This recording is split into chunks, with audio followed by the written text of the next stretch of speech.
The Tao of Self-Confidence, episode 364. Welcome to the Tao of Self-Confidence, where I share stories of amazing women who have discovered their inner journey to self-confidence. Visit our website at thetaoofselfconfidence.com. Your inner journey to self-confidence awaits. Well, hello, friend. Welcome to the Tao of Self-Confidence, where I share stories of amazing women who have discovered their inner journey to self-confidence. I'm your host today, Sheena Yap Chan, and today I have a phenomenal lady on the show today. She is a global educator, advocate of emotional health and mental well-being, and she's also a women's performance coach, and I'm just really excited to have her on to share her story with us today. So without further ado, I'm going to introduce you to Neeta Bhushan. Neeta, how are you today? Maybe you can fill in a little bit more by yourself to our listeners. Yeah, hi everyone. And Sheena, thanks so much. I'm so excited to be here on the show. And I'm kind of en route to San Francisco this morning, but I'm so glad that we were able to do this. And I mean, you kind of said it best. I am, I guess you can say, in love with, making change for women's advocacy through emotional health and mental well-being. And yeah, it's been a journey that has, kind of started, in the medical field. And it's now unfolded into just an avenue of different arenas, from, being an Amazon bestseller of the book Emotional Grit to, traveling over in the world to 45 different countries, spending tons of time with different types of leaders and understanding the way that they make decisions in the world. And then also not only investing in building talent in female entrepreneurs, but really understanding the different challenges, not just among, Asian first generation immigrant daughters, but also just females in general, and how to add more, confidence and resilience in their leadership. Awesome. Well, thanks for sharing that. Anita, what's your cultural background? Yeah, so I'm Filipino and Indian. My mom was born and raised in the Philippines, and my dad was born and raised in New Delhi. And they actually met in the Midwest in Chicago, and both migrated to Chicago and had myself and my two younger brothers. Awesome. Well, thanks for sharing that. And what would be your favorite self-confidence quote? Ooh, I have to say fail fast and fail lots. And I don't know where I got that from. I mean, I tend to quote myself a lot now that I actually have a book. And so, yeah, anything that's really about, how adversity shapes you, but it is not. Those have been, some of the real testing points of my life. Thanks for sharing that. And I love that quote, especially, a lot of people see failure as something bad, not realizing like failure is a part of the process, because it does build us, build character in us, build strength, and helps us keep on going to whatever we believe in doing. So I really love that. And, in your own words, how would you define self-confidence?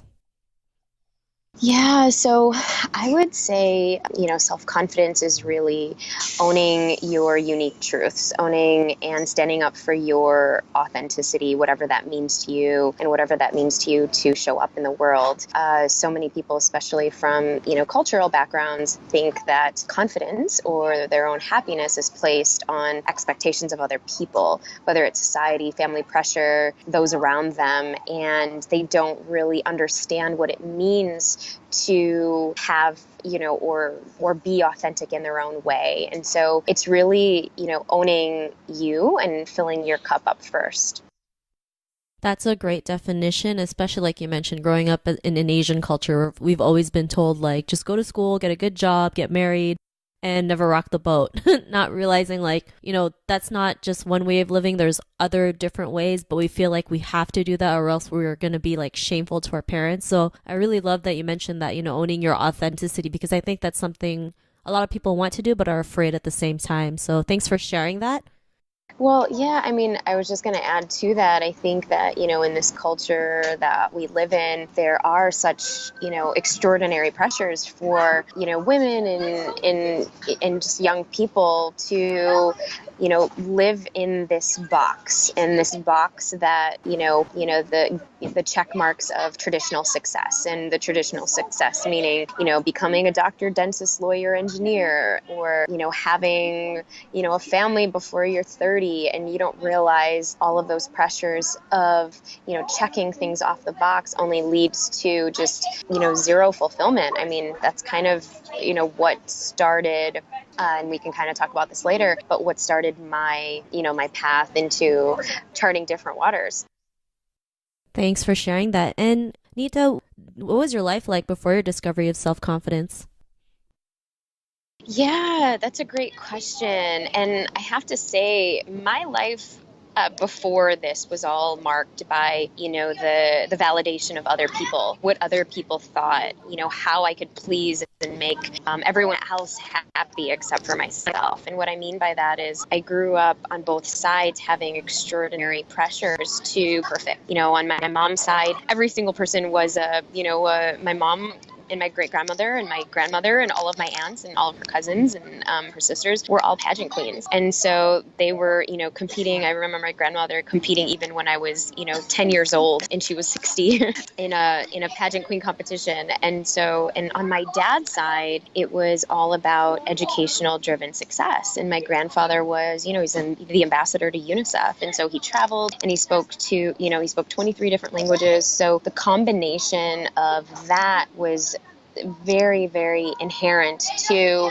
achieve and overachieve success in every single definition, where I then thought becoming a doctor, dentist, lawyer, engineer was the only way to actually gain my whatever status or legacy or honor or respect in society, or, for my family. Thanks for sharing that, Neeta. And I can totally, understand where you're coming from, especially like growing up in Asia. It's like, you have to get good grades. You have to be, a valedictorian. Your parents or grandparents or your family tell you to go to, either medical school or law school. And if you don't do any of those things, it's like you're shameful to the family or you're not good enough. And then, we go through this stage where we always feel like we have to seek validation, which is crazy. And, what was that point in your life when you realized you were more than enough to go out there and, like you mentioned, started charting different waters? What was that aha moment? Well, I would say, it had to be when it was in my marriage. I was quote unquote on the outside happily married to a doctor. I had my 6-figure Bollywood wedding and living in the dream, but I was spiritual dead.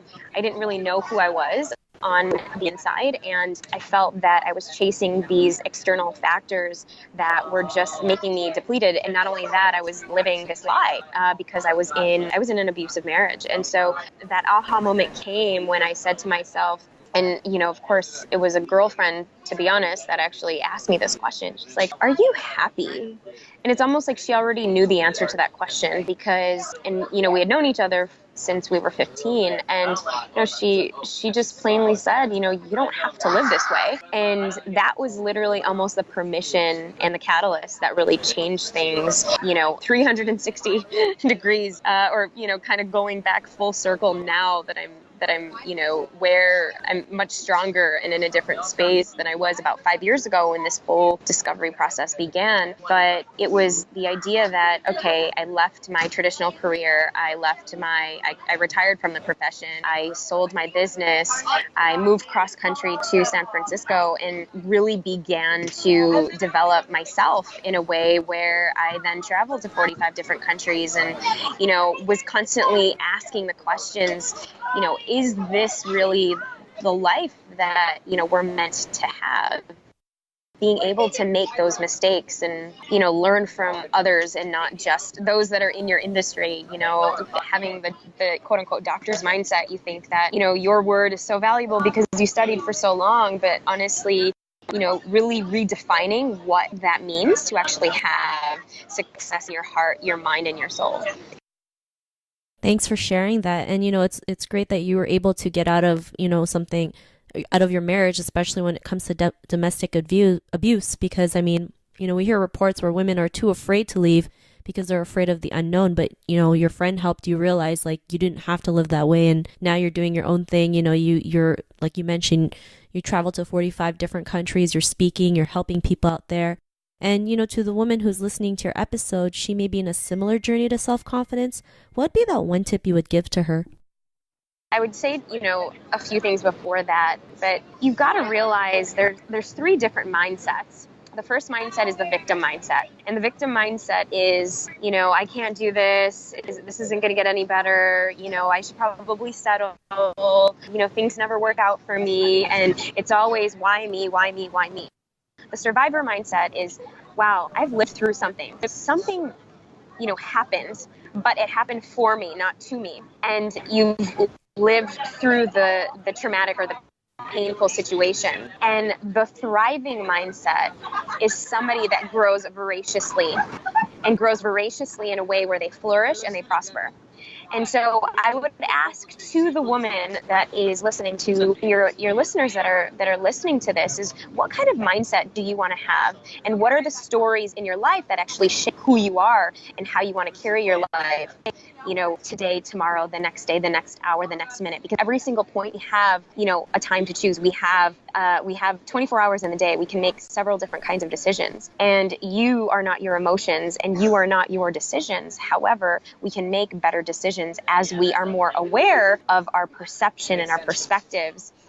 When we're just more open into knowing more about ourselves. And sometimes that is the most painful blessing. And I wouldn't take anything back with the way that things unfolded in my journey. I'm very, very grateful because it's the reason why I can actually speak to you at this point. But during that time, was I a victim? Absolutely. I was in that victim mindset. Was there a time where I was in that survivor mindset? 100%. And now, am I thriving? People would say yes. Do you need all three in order to get there?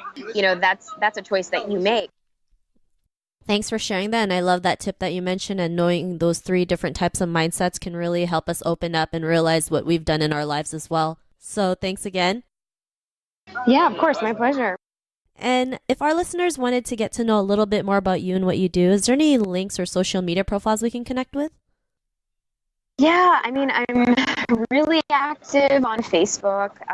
You can head over to my both public pages and my business page, Neeta Bhushan. You can also check out neetabhushan.com. I'm hoping that it'll be on your show notes. I just created this amazing online community for so many women to become boundless. It just launched a month ago and it's going strong. If you are curious about really understanding how to conquer some of those fears and build your confidence, build your resilience. It's an incredible program that has now reached over 5,000 women globally. So really excited about that.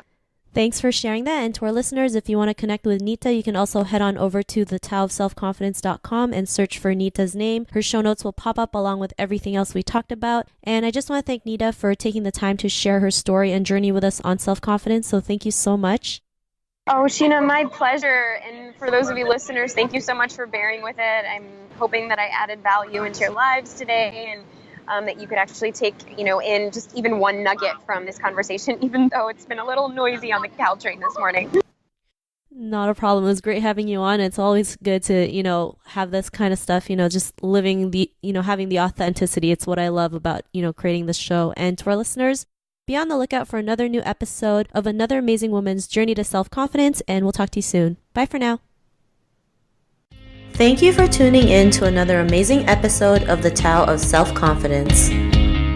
Sign up for our free membership site to get more amazing resources for self-confidence by visiting our website at thetaoofselfconfidence.com. Your inner journey to self-confidence awaits.